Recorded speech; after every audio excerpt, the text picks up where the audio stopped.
President nagbigay siya dati ng instruction order to all the members of the executive branch, to all government institutions to help the lolas. Yun, kaya din agad na sumulat ng Flowers for Lolas sa Department of Health. Of course, ang DSWD nag-take agad ng initiative to help the lolas. Again, these are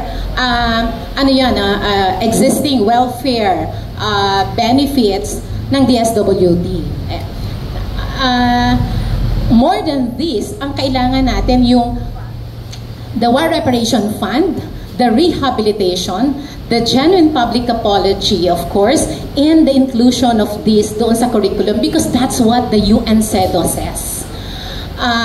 Ayun. Kaya, yun yung mga demands na dapat ginagawa din talaga ng gobyerno, along, of course, doon sa talagang pag-order niya sa mga government agencies to help the lolas. Ito nga, yung sa Department of Health, kailangan ng tulong ng mga lolas natin kaugnay ng kanilang kalusugan. Pero nakatatlong sulat ni hindi man lang sumagot.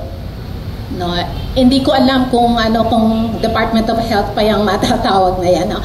Anyway, kaya ang Flowers for Lolas ay nandito ngayon. I mean, to express yung demands ng Malaya Lolas, ng Lila Filipina, ng Flowers for Lolas, on behalf of all victims of military sexual slavery, military violence, and of course the Comfort Women System.